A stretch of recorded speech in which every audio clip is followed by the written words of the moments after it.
Ladies and gentlemen, thank you once again for tuning in to another episode of the Generational Wrestling Podcast. As always, as you are truly the 28-year-old piece of gold, the franchise, aka the showstopper. And normally I would have my tag team partner, my co-host, Tuco Kimber, in the building, but he's not with us today. Thanks to prior commitment, but he's here with us in spirit. But we have our guest. You might know him from AEW, Impact Wrestling, Ring of Honor. He even made an appearance in WWE. He is John Skyler. John, thank you for stopping by. How are you? I'm doing great. How are you doing, sir?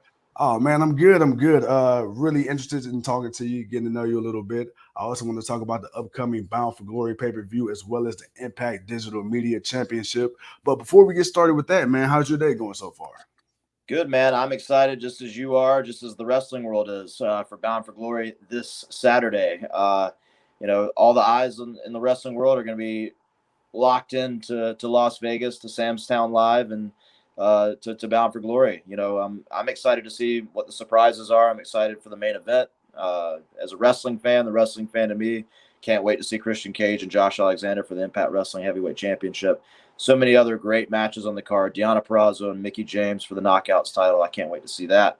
Yes. And, of course, I can't wait to become the very first digital media champion in Impact Wrestling history. I mean, it's going to fit like a glove. It's going to be amazing. Well, speaking of, I want to talk to you about that. Impact has definitely recently made waves with the announcement of the brand new title, as you said, the Impact Digital Media Championship. For those who don't understand what this championship is, can you explain to everybody what this means, not only for you, but the other competitors like Jordan Grace, who's also in it, and what this means for the brand as well?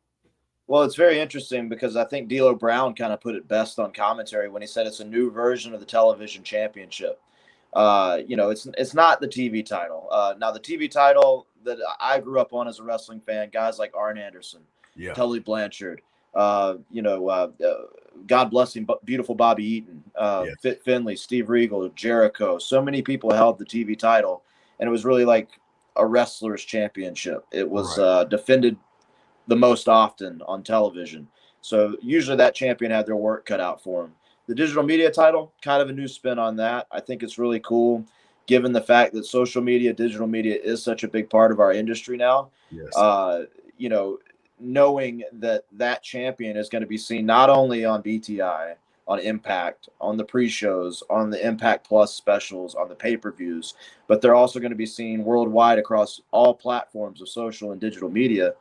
Who wouldn't want to be that champion? Who wouldn't want to be that guy? Or in this case, that woman that represents that championship. And because when you represent that championship, obviously you're representing Impact Wrestling.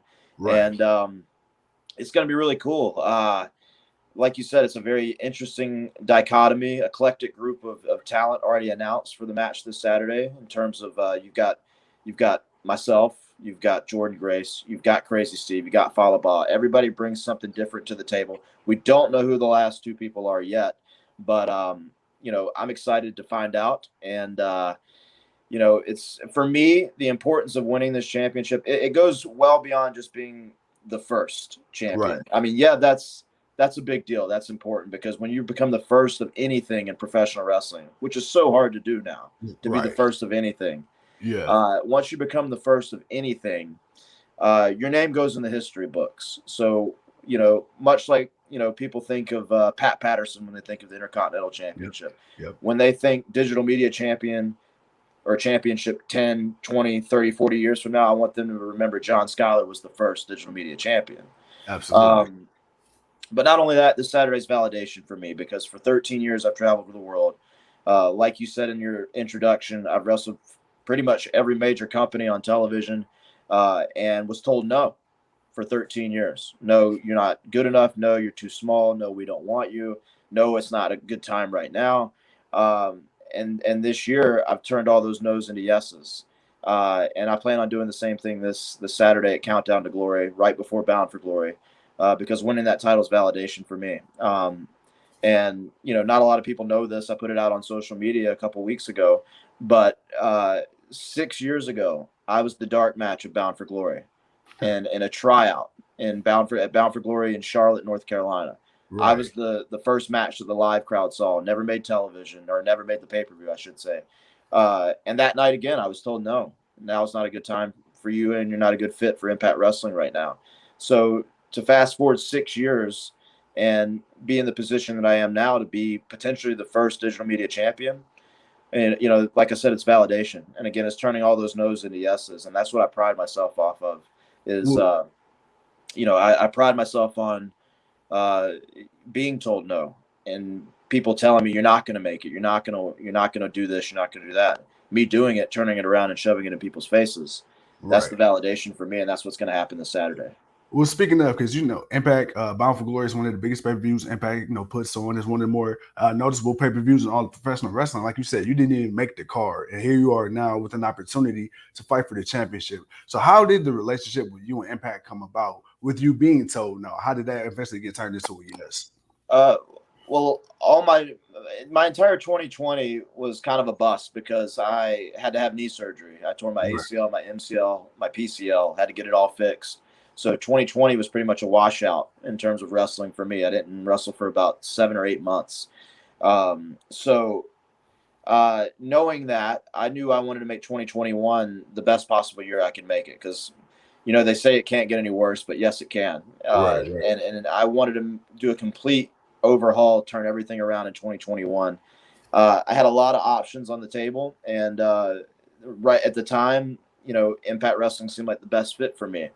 I had a couple good conversations with Scott D'Amore that went really well. And a lot of that rapport was built off of Lariato Pro Wrestling in Georgia, which is an independent run by Doc Gallows, a fellow Impact Wrestling superstar. And those shows can also be seen on Impact Plus. That's the beauty of digital media, social media now is you can see wrestling that you've never seen before.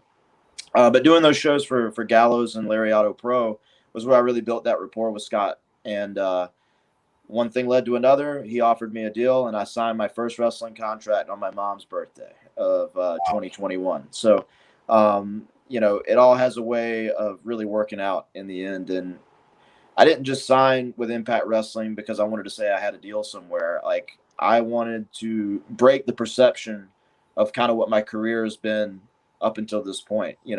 I think people saw John Skyler's name and saw him only going so far in professional wrestling, especially on television. There were a lot of detractors out there, and my goal in signing with Impact was to break the mold of who I am, the perception of who I am, and really cashing in on an opportunity and making the most of every opportunity given to me. And so far, I feel like everything. I got to reiterate, like going to Impact Wrestling and gambling on myself and making that jump or making that decision. So many things have happened since then, since I've been in Impact Wrestling, that have made me tell myself, you made the right decision. And Bound for Glory this Saturday is one of those things that makes me say, I'm glad I came here.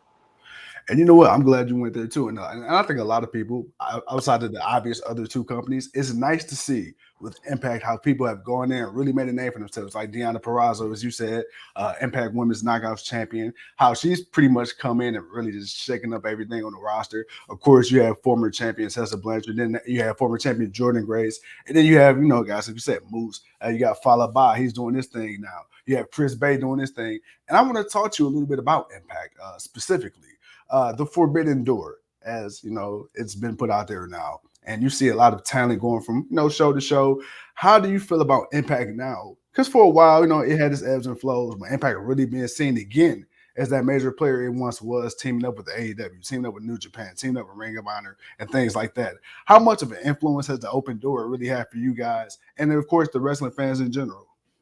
It's exciting. It makes wrestling fans out of all of us because from week to week, you never know who you're going to see at television. You never know who you're going to see at a pay-per-view or a special for Impact Plus. Like the Forbidden Door is a shoot. You never know who's going to show up. So for me, again, it's one of those things that made me say I made the right decision in coming to Impact because, guys like Christian Cage who I grew up a huge fan of, I have the opportunity maybe one day to step in the ring with him, which I would love. And then you never know. They just announced Minoru Suzuki, like him coming from New Japan. That's cool. We wouldn't have gotten guys like Finn Juice. And, those guys are super talented.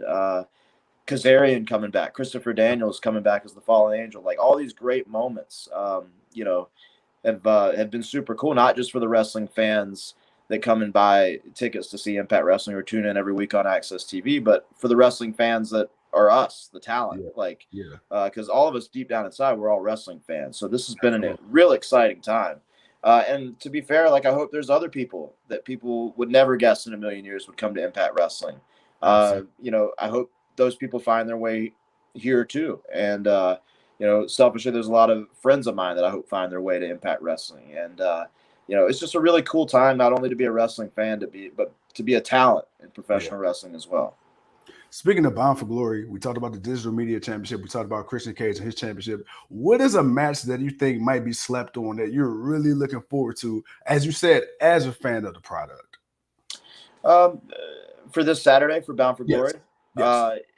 You know, you kind of have to look at, you know, we just had Knockouts Knockdown, which I think really blew a lot of people's socks off in terms of just the raw talent and a lot of the knockouts and some of the things that they bring to the table.